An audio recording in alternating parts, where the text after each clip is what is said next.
소감이요?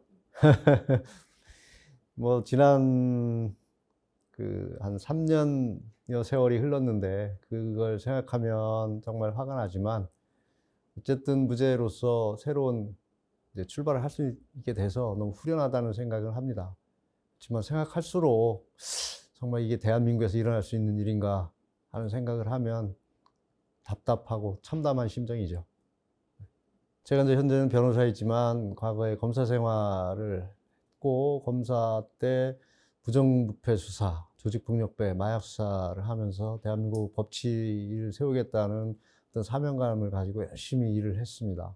검사로서 나름 성과도 좋았고 능력 있는 검사라고도 평가를 받았습니다. 그래서 대구 고검장까지 하고 이제 검찰직을 그만뒀는데, 그 위에 수사를 받게 되고 370일 동안 구속이 됐다는 얘기는 그동안 제가 쌓아온 어떤 그런 공직자로서 열심히 살아온 삶 자체가 송두리째 부정되는 것이고, 명예와 자존심이 다 무너져 내린 겁니다. 너무 참담한 심정이었고, 특히 저를 믿고 저와 함께 오랜 생활 어려운 그 공직자의 아내로서 살아온 그 아내에게 미안하고, 자식들 보기에도 정말 이렇게 사는 모습이 아닌데 하는 그런 어떤 참담함.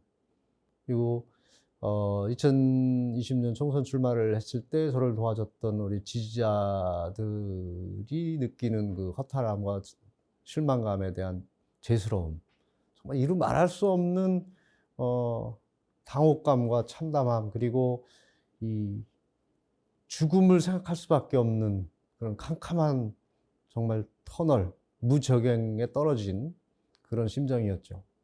그 변호사라는 업무가 법률 분쟁에 의뢰인을 대리하여 이제 법률적인 쟁점을 정리하고 그걸 주장을 해서 의뢰인의 요구사항을 관철시키는 것이 변호사의 업무입니다. 그 과정에서 의뢰인들이 법률적 지식으로 인해서 피해를 보거나 조금이라도 억울한 일이 당하지 않도록 하는 것이 변호사 업무이고, 그 과정에서 이제 수임료라는 것이 이제 부수적으로 붙게 되는 겁니다. 이게 변호사법에 의해서 합법적으로 이제 허가가 돼 있는 상황인데, 제가 이 사건에서는 라임 펀드도 있지만 그 라임 펀드 투자받은 회사에, 그 회사에 이제 투자 관련해서 법률적 분쟁을 자문하는 형태로 자문료를 받은 것인데, 이것을 정치적 목적을 가지고 법률 사무가 아니고, 변호사의 사무가 아니고, 이거는 알선, 금융기관 알선이다 하고 일방적으로 몰아붙인 것이죠. 이 절차 과정을 보면 정상적으로 자문계약서가 체결이 돼 있고, 그리고 법무법인의 수입 계좌로 정상적으로 입금이 됐습니다. 입금이 됐고, 부가가치세 10%도 별도로 받아서 국가에 납부를 했고, 그리고 그 자금회계 집행 과정도 법무법인에 정상적으로 인건비와 우리 직원들 어떤 비용으로 다 지출이 된 겁니다. 하나도 숨기거나 무슨 잘못된 구석이 없어요. 그러니까 사무도 변호사 사무 내에 들어가 있는 것이고, 처리 절차도 정상적으로 모든 것이 법률에 따라 처리됐는데, 이것을 정치적 목적을 가지고 검찰권이 남용되고 사법권조차 제대로 작동되지 않으면서 372일간 구속되는 억울한 이런 사건을 만들어낸 것이죠. 구속 피고인이 무죄를 받는 경우 형사보상 받는 건 법상으로 보장이 되어 있습니다. 실제 뭐 370일 동안 구속돼 있으면서 변호사로서 업무를 하나도 못하는 것이고, 그래서 수입이 끊기는 상태이고, 또 사실상 불법 구금이죠. 억울한 구금 생활에 대한 보상도 받아야 되는 것이고, 그 부분에 대해서는 정당하게 보상을 받아야 된다고 생각을 하고 있고, 법에서 주어진 권리이고, 그래서 청구할 예정에 있습니다. 출사표는 정치가 바뀌어야 된다는 겁니다. 한마디로 국민들께서 지금 정치를 어떻게 생각하고 계신지를 생각해 보면 답은 나와 있다, 이렇게 생각을 합니다. 정치가 극도로 지금 불신을 받고 있고, 혐오 내지는 외면, 그리고 국민들께서 가장 후진적인 분야가 우리나라에서 정치라고 지금 평가를 하고 계십니다. 이런 부분들이 이제는 바뀌어야 된다. 결국은 자신의 영달을 위한 정치, 직업으로 하는 정치, 그리고 패권 정치, 맹주 정치를 끝내고 정치는 본질적으로 국민을 위한 정치가 돼야 된다. 국민의 삶의 질을 높이고 경제적으로 좀 더 풍족한 생활을 영위할 수 있도록 도와드리고 사회가 안전해서 국민들이 안심하고 생활할 수 있도록 질서를 확립해주고 그리고 외부로부터의 어떤 위협을 제거해서 국가의 안전을 확보하는 것이 정치가 해야 될 본연의 사명입니다. 이런 사명을 저버리고 본인의 어떤 사욕과 어떤 영달, 개인의 영달을 위해서 정치가 이용되고 있는 것이죠. 거기에 국민들을 어떻게 보면 도구로 쓰고 있다. 이런 정치가 끝장내야 된다. 이런 정치 이제 끝장이 내야 된다는 게 제 생각입니다. 그건 국민들의 생각을 제가 대신해서 실행하고 싶고 이행하고 싶고 변화를 유도해내고 싶은 거죠. 그래서 정치가 곧 바뀌어야 된다. 그러면 국민의 눈높이에 국민들이 원하는 정치를 하는 것이 총선 전략이고 앞으로 대한민국의 미래가 선진 법치 국가로 갈 수 있는 길이다. 그렇게 생각을 합니다. 다른 건 없습니다.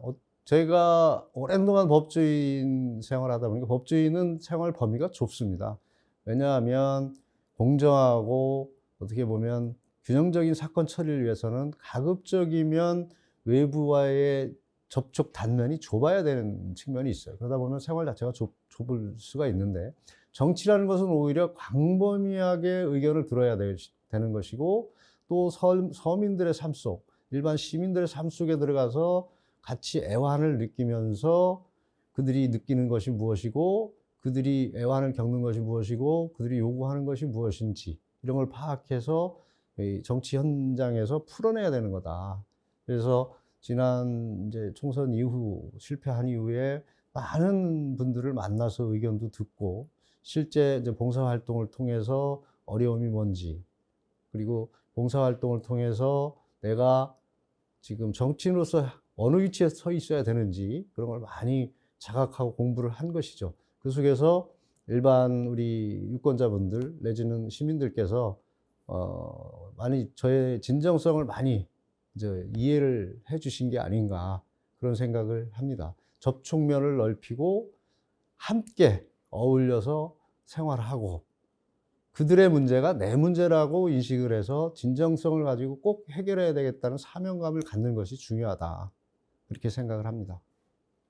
지금 새로 들어선 자치정부 충청북도의 구호가 충북 중심에 서다입니다. 중심에 서다를 구호로 정했다는 건 그만큼 중심에서 멀어져 있고 변방에 있었다는 얘기거든요. 충북도 대한민국의 국토의 중심이면서 발전이라든지 어떤 국가 예산 배정이라든지 국가 발전 전략이라든지 측면에서 소외되어 있었다. 또 그 중에서 충북 중에서 청주 중에서 우리 상당구도 똑같다. 그래서 상당구가 어떻게 보면 경부 축선, 도로 경부 축선, 중부 축선, 여러 가지 고속도로 축선상에서 사각지대에 들어가 있습니다. 그러다 보니까 발전이 많이 뒤처져 있고 그리고 각종 규제가 많이 있습니다. 대청댐을 포함해서 여기 군사시설이 있습니다. 공군사관학교와 비행훈련장이 있고 그리고 남한강 최상류라는 달천이 있고 그런 어떤 지리적 조건 때문에 발전도 더뎌지고 규제도 많고 또 한 가지는